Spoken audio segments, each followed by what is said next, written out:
बहुत बहुत धन्यवाद अध्यक्ष महोदय। During the presentation of Union Budget 2021 in the Lok Sabha on 1st Feb, Honorable Finance Minister Srimati Nirmala Sitharaman underlined that the Banking Regulation Act would be amendment to strengthen the cooperative banks, and I'm happy that the Finance Minister has got this amendment bill because from last 1 year continue एक सालों से जो complaints cooperative bank के लिए हम महाराष्ट्र से और बाकी पूरे देश में जहाँ से भी कंप्लेंट्स ये बैंकों के लिए आ रही थी,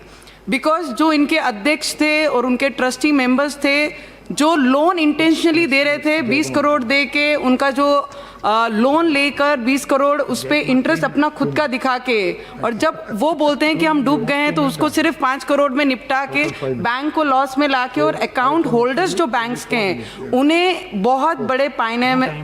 लेवल पे उनको डुबा दिया गया। और ये कंप्लेन हम पिछले 1 सालों से फाइनेंस मिनिस्टर के हाथ में हम ये कंप्लेन देते आ रहे हैं। So I am very happy that PMC bank and Mumbai city cooperative bank, yes bank जैसे बैंकों ने जो नुकसान हमारे देश के अकाउंट होल्डर्स का, जो ये देश को मजबूत करने के लिए बाहर निकलते हैं, और कोऑपरेटिव बैंक का जो काम था कि फार्मर्स को सपोर्ट करना है फार्मर्स के लिए, और जब से ये बैंक्स आई हैं तब से ये फार्मर्स को सपोर्ट करें। बट रिसेंटली कई from last many years the banks has been seen कि वो डिफॉल्टर्स को ज़्यादा सपोर्ट करके, बड़े लोगों को ज़्यादा सपोर्ट करके ये बैंकों को बढ़ावा देती है। और आरबीआई जो फाइनेंस मिनिस्टर ने लाया है कि आरबीआई के अंडर में महाराष्ट्र हो या कोई भी स्टेट हो, जितने भी कोऑपरेटिव बैंक्स हैं उनको इनके अंडर में देके उनका कंट्रोल ये बैंकों पे होना बहुत ज़रूरी है, क्योंकि ऐसे बहुत सारे बैंक्स अकाउंट होल्डर है ये बैंकों में जहाँ पर गरीब लोग हैं, मजदूर लोग हैं, काम करने वाले और फार्मर्स हैं। अध्यक्ष महोदय, बहुत दिन से ये मुद्दा मैं कंटिन्यू राज्य मंत्री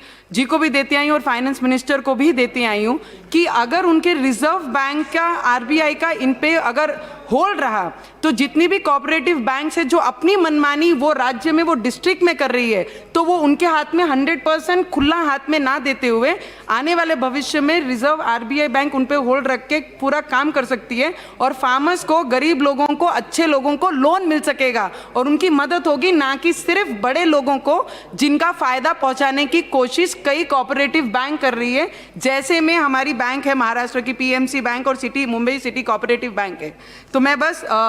मिनिस्ट्री का बहुत दिल से धन्यवाद करना चाहूँगी कि अच्छी चीज़ों के लिए और फार्मर को, और इसी बैंक के द्वारा एक और विनंती हमारे फाइनेंस मिनिस्टर और राज्य मंत्री जी यहाँ पर बैठे हैं उनको मैं करना चाहूँगी कि जिन्होंने 6 महीने का लोन का जो टाइम दिया है ईएमआई का, तो मैं आप लोगों को रिक्वेस्ट करना चाहूँगी कि बहुत सारे लोग अपने बिजनेस में डूब चुके हैं ये 6 महीने में, तो आप लोग और 6 महीना और 1 साल उनको और बढ़ाया जाए कि ताकि उनको पर्सनली हेल्प हम पूरे देश के लोगों को कर सकें। बस उतना ही विनंती करती हूँ। Thank you so much.